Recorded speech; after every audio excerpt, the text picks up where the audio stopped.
In 1584, William the Silent, the man considered to be the father of the Dutch nation, was shot dead in front of his own door, in Delft in the Netherlands. But what makes this case so interesting isn't who the victim was, but rather who was behind the trigger, a young Catholic fanatic named Balthazar Gerard. After the assassination, Gerard himself would be sentenced to death, and his body publicly torn to pieces. It was said that his heels were burned first, then his arms torn away, next his legs, and finally his torso. A horrible way to go, yes, but one that his family had seemingly embraced. But why exactly did they do it? What made Gerard pull the trigger on the beloved William? And how did he manage to get so close to his target without being detected all those years? Let's find out. Our story starts in the city of Granada in Spain. On March 21, 1562, Balthazar Gerard was born to a family that had recently converted from Judaism to Catholicism, and while we know little about his childhood, we do know that at a young age he was sent to study in the prestigious Jesuit colleges. This was a school known for its strict discipline and commitment to training the brightest minds in Catholic theology. It was here that Gerard absorbed the anti-Protestant sentiments that were prevalent in Spanish society at the time. The Spanish Inquisition was at its peak, persecuting and expelling Jews and Muslims, and the Protestant Reformation, despite being centered hundreds of miles north in Germany, was viewed with equal suspicion. By the time Gerard graduated from the Jesuit college, he was fully indoctrinated in Catholic fundamentalism and ready to take on the world. He was still only 21 years old when he enrolled at the University of Paris and earned a doctorate in theology, an astonishing achievement for someone so young. But it was in Paris that Gerard met a group of Spanish nobles who gave him the idea to earn some money, kill a heretic, and earn a reward from the Spanish crown. This reward would come in the form of the nobility title. They explained to him that if he managed to kill a certain William of Orange, a prominent Dutch noble who had been a thorn in the side of the Spanish crown, he would be handsomely rewarded and forgiven for any crimes.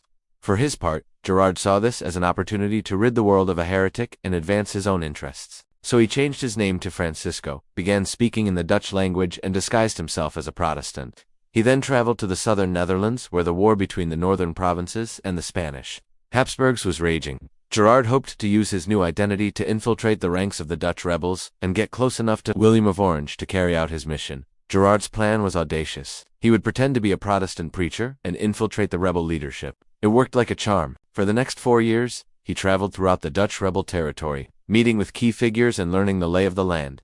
During this time, he married a local woman and had children, further cementing his ties to the community. All the while, he never let down his guard, always aware that his cover could be blown at any moment. Finally, in 1580, Gerard's patience paid off. He was invited to join William of Orange in his palace in Delft. At first, the meeting went well. William was impressed by Gerard's apparent piety and knowledge of Protestantism. However, over time, doubts began to creep in. Some of Gerard's fellow courtiers noticed that his Dutch was heavily accented, and they suspected that he was not who he claimed to be. Nevertheless, William chose to ignore these concerns and continued to include Gerard in his inner circle. It wasn't until 1584 that William finally agreed to meet with Gerard alone. Perhaps he had received more intelligence about Gerard's true identity, or perhaps he simply wanted to test Gerard's loyalty. Whatever the reason, he invited Gerard to his palace in Delft on July 10th. Gerard, dressed as a Protestant preacher, arrived at the palace and was shown into William's library. There have been many theories about what happened next. According to some accounts, William confronted Gerard about his true identity.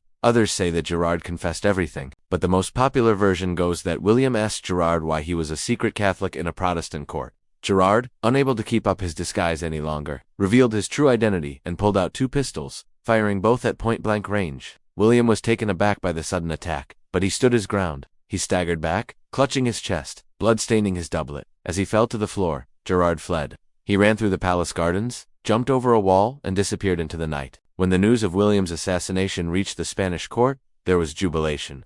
King Philip II was so pleased with Gerard's actions that he awarded him the title of Count of Laren and granted him a noble pension. But in the Dutch provinces, there was only grief and anger. William of Orange had become a symbol of the Dutch struggle against Spanish rule, and his death galvanized the rebels. They blamed not only the Spanish crown, but also the Roman Catholic Church for orchestrating the assassination. The Church, they argued, had murdered their leader in cold blood. As for Gerard, he would never enjoy his ill-gotten gains.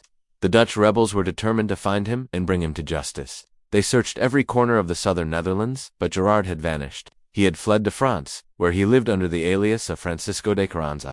There he enjoyed the protection of the French monarchy, who saw him as a useful tool against the Dutch rebels. However, the French king soon grew tired of Gerard and his endless requests for money. In 1597, he had Gerard arrested and sent to the Spanish Netherlands to face trial for his crimes. Gerard was charged with treason, heresy, and murder. and he was found guilty on all counts. The sentence was swift and brutal. Gerard was stripped naked and suspended by a rope from the roof of the town hall in Brussels. As the crowd gathered below, Gerard was slowly lowered to the ground, and a red-hot musket ball was dropped down his pants. Then his hands were tied behind his back, and he was dragged through the streets to the place of execution. At the gallows, Gerard was given a choice. He could confess his sins and receive a quick death, or he could remain silent and suffer the full penalty of the law. Gerard chose silence, and the executioner got to work. He cut off Gerard's head and displayed it on a pike. His heart was cut out and burned in a fire, and his disembodied limbs were thrown into the crowd. So what can we learn from the story of Balthazar Gerard? His story is a reminder of the destructive power of religious fanaticism and the dangers of dehumanizing the other. Gerard's upbringing in a climate of intolerance and fear led him to see Protestants not as fellow human beings, but as agents of the devil. This dehumanization made it easier for him to justify his actions and commit heinous acts of violence. Furthermore, Gerard's story shows how ordinary people can be manipulated and radicalized. He was not a monster, but a man who was shaped by his environment and indoctrinated by powerful institutions like the Jesuit order. Finally, Gerard's story reminds us of the importance of empathy and understanding. In a world that is increasingly polarized, it is easy to fall into the trap of dehumanizing and demonizing those who are different from us. But Gerard's story shows that this is a dangerous path that can lead to unspeakable acts of violence. In conclusion, the life and death of Balthazar Gerard offer a chilling glimpse into the dark side of human nature. His story is a reminder of the dangers of religious fanaticism, the importance of empathy and understanding, and the need for tolerance and peace in our world. Now it's your turn. What do you think? Why do you think Gerard killed William of Orange? How do you think his family felt about his actions? And do you think he should have been punished in another way? Let us know in the comments. If you liked this video, make sure to hit the subscribe button to stay up to date on all our future uploads. Thank you for watching.